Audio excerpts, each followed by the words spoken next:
Hello.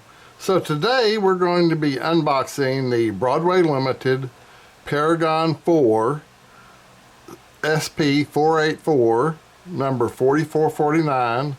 This is the Excursion appearance version that was the way it was painted between 1981 and 2000.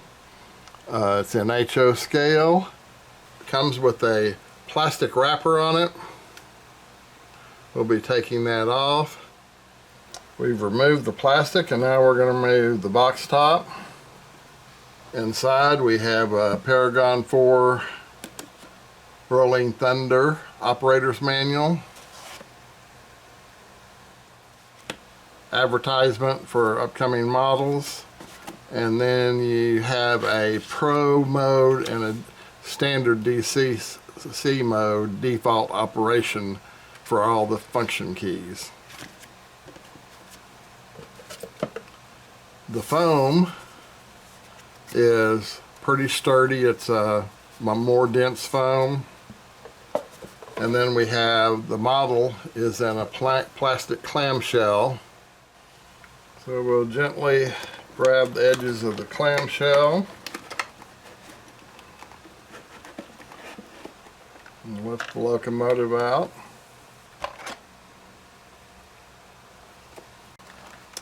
We have a sticker: to avoid damage to your BLI locomotive, please turn off track power before placing locomotive on track.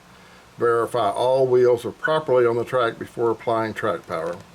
That's an excellent suggestion for any locomotive that has DCC in it. It prevents shorts, which can short out the controller. And the standard procedure on this, it looks like, is to slide the outer plastic case out. It's in there nice and tight, which is good. So you remove that side cover. We'll place it over here so we know where it came from, and then we'll remove the opposite side cover. We've got a funnel, traction tires, and a wrench, and it looks like couplers for the front of the locomotive, axle wrench. Some silica gel to absorb moisture.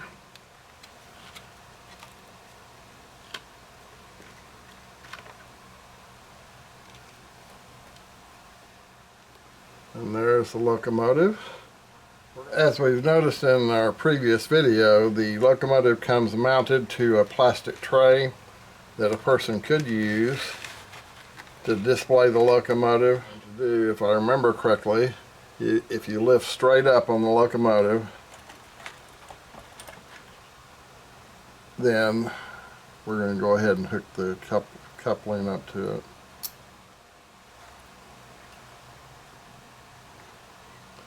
So the locomotive sits on these pins, and so if you decide to put it back in the box, you'll want to make sure to put the front pins on the locomotive, and then the shorter pins, or the shorter spacing, goes on the tender. So we're going to start off by looking at the front of the locomotive. We have a brass horn, air horn. We have the nicely printed numbers on the side of the smoke box headlamp. We've got a regular light, and then we got a gyro light. Air hoses. Well, the stainless steel stripes are very, very sharp. KD type coupler. Uncoupling lever. Okay, on the engineer side of the locomotive, on the 4449, during this time period, the number board was relocated along the streamlined casing back from its other position, so it's been moved back here. That's supposed to be lighted, we'll see after a while. We've got our 3 blow-off valves, and then we've got our whistle here, brass whistle. If you'll notice, we have builder plates that are legible under a microscope. And then we have the Daylight decal here. We've got a different little opening doors for servicing. You've got the white star on the center of the drivers, white wall tires on both the pilot truck and the main drivers. They have a metal handrail for the crew to use. In the cab, we have our engineer. So we've got a little piece of tape protecting a roof vent and step.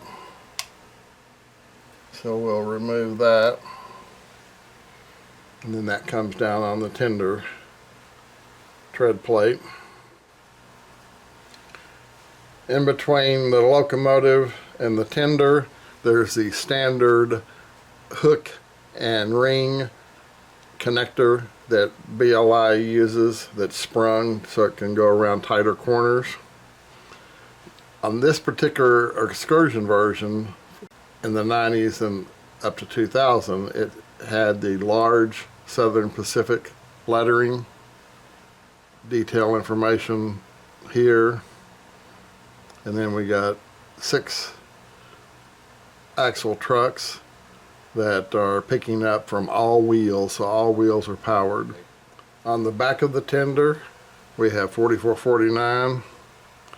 We have a backup light, KD style coupler, air hoses, steam line, and then marker lights.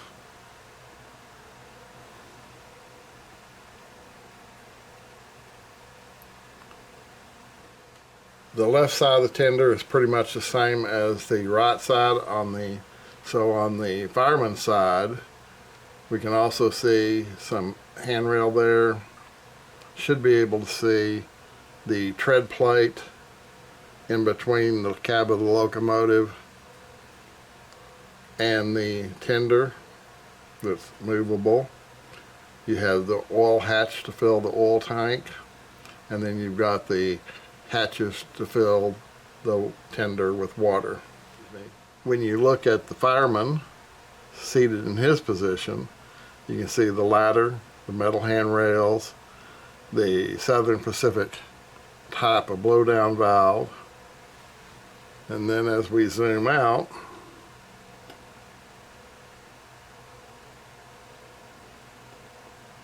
white wall tires, stars on the center of the drivers, metal handrail. Again, the number board has been moved back along the skyline casing to this position. Have 3 dynamos, builder's plates, handrails, the Daylight nice decal that's very, very sharp, and then the hatches are doors to open to do maintenance at maintenance stops. One thing we forgot when we were looking at the front is we also have classification lights, teardrop classification lights that are supposed to function, and then we have the 4449 here below the footwalk, and handrails on the smoke box front is also electrical conduit that goes to the headlights. The paint, in my opinion, is very sharp. The colors I'm pleased with. I'm not a Southern Pacific aficionado, but the colors do match the passenger cars real well. So I'm going to assume that that's pretty close to being the correct color scheme. On the pilot KD coupler height, we're going to check to the gauge.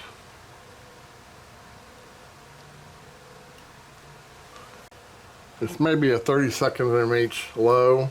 The air hose is at the correct height. According to the KD coupler gauge, the tender coupler and air hose appear to be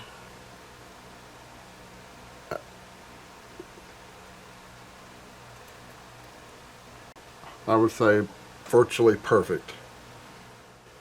Next we're going to do the pull test to see what the drawbar pull is. Okay, the drawbar test shows us at 10.2 ounces. 1 pound, 8 7/8 ounce. The tender weighs 13 3/8 of an ounce. Now we'll check out some of the operational features of the locomotive. We've applied track power, but we haven't started the locomotive yet.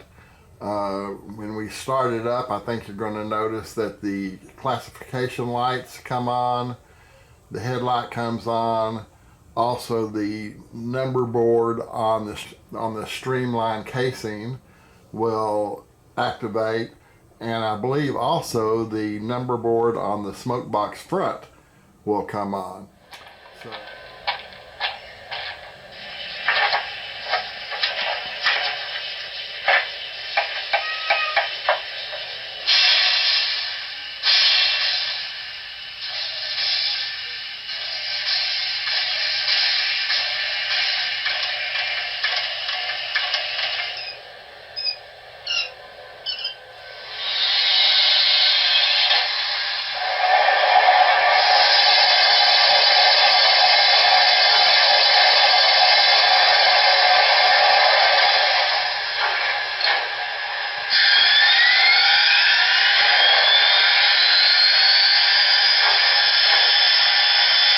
hitting F0 starts up the steam turbines, and as you can see, the headlight came on.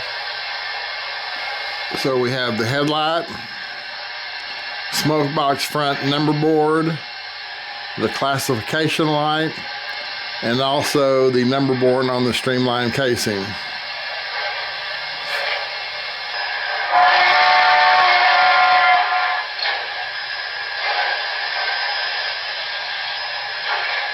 It's a little hard to see with the lights on, but you'll notice that there's a slight reflection off the fireman, and that light will go off when the locomotive starts moving. So the cab light is not overly bright, which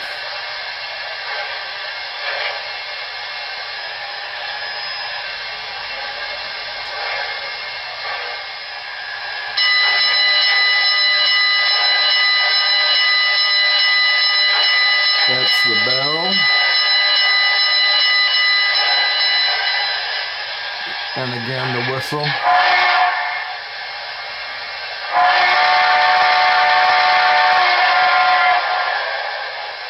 The locomotive is quite loud, so we're going to use the F8 key to reduce the volume by double pushing it.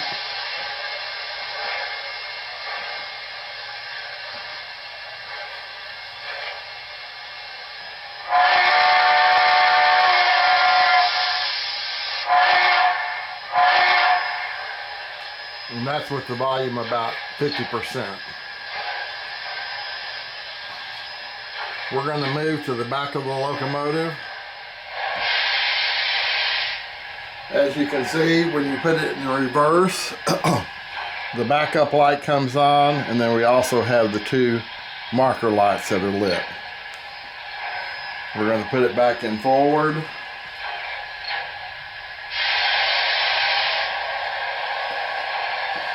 And then the light goes off.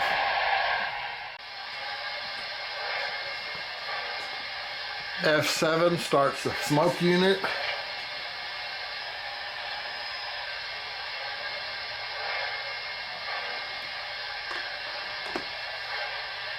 And then function 24 starts the gyro light.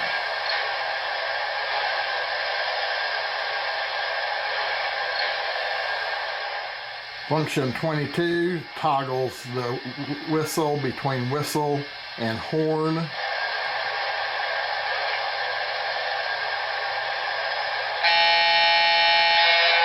That's the air horn.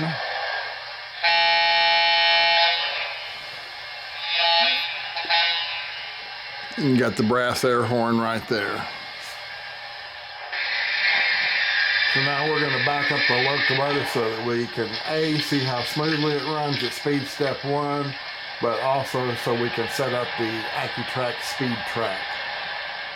Speed step 1 in reverse.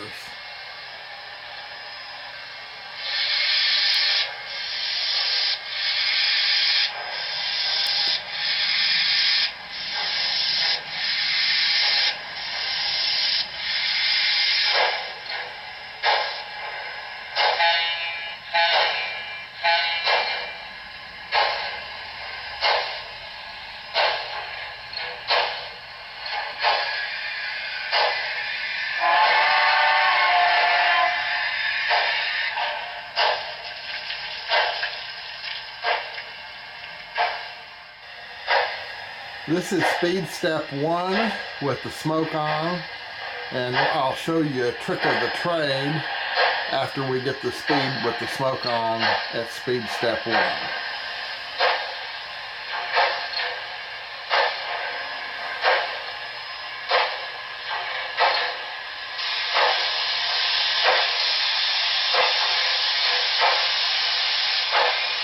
2.5 scale miles per hour at speed step 1 with the smoke on. So now we're going to back it through the speed trap and see what speed step 1 is in reverse.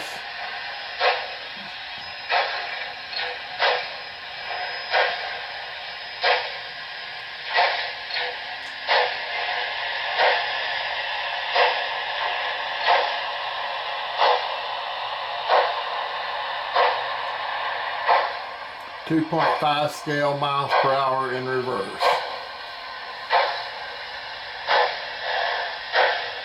So if you would like for the locomotive to start at a slower speed, if you turn off the smoke with the F7 button, then we'll see now what the speed is through the speed trap. And I believe it will be much slower.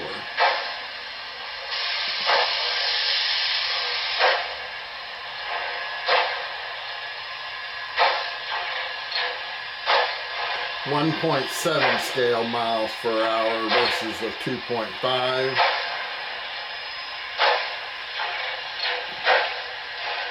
Then we'll see what it does in reverse. It should be about the same. So basically, if you want, for those that like to have a smoother start, having the smoke turned off and then turning it on after you pass speed step 1, then that's going to give you a much slower, smooth start. 1.8 scale miles per hour.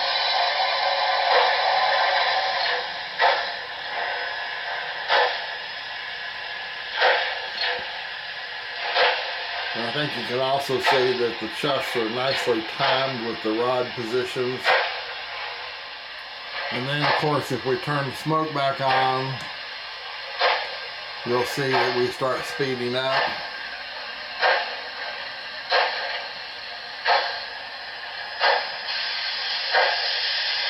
So just a little trick of the trade for those that like slow speed operation.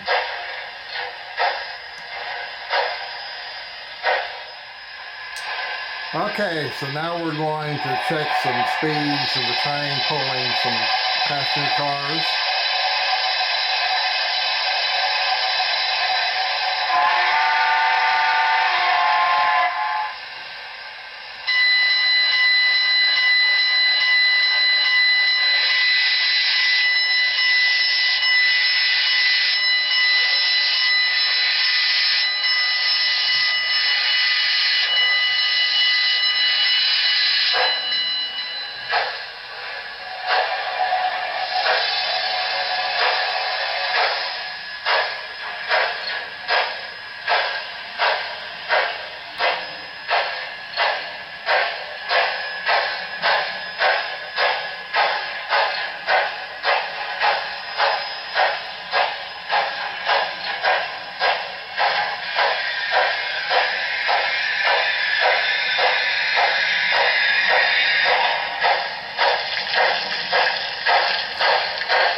6.7 scale miles per hour.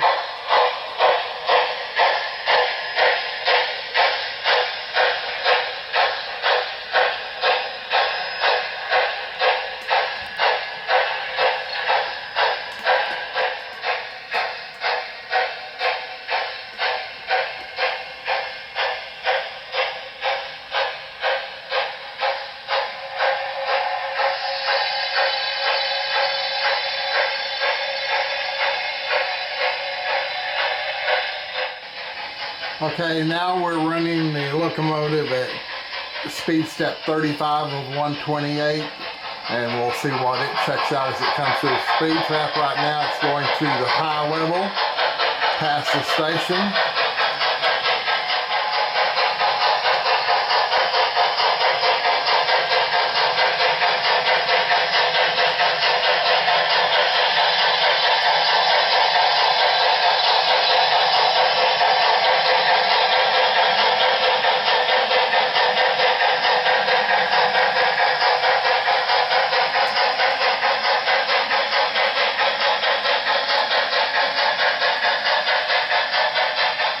Coming out of the tunnel,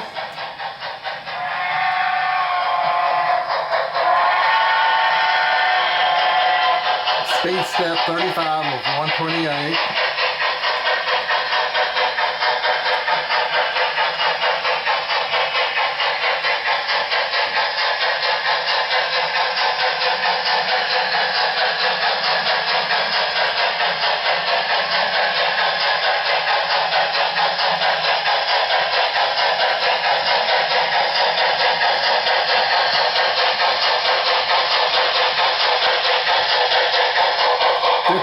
Scale miles per hour.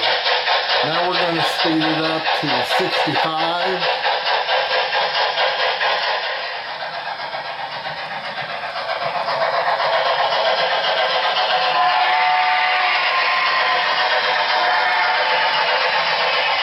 Coming through the speed trap at 65 out of 128 speed steps.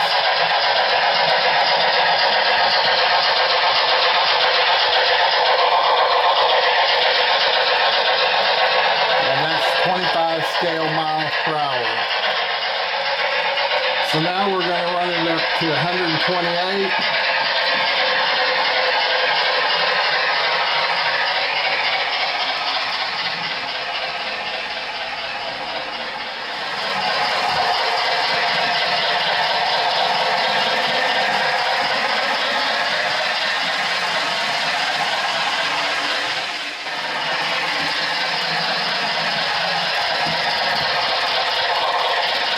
And that's 72 scale miles per hour, which is full speed.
Hope you enjoyed the video, and if you liked it, please subscribe.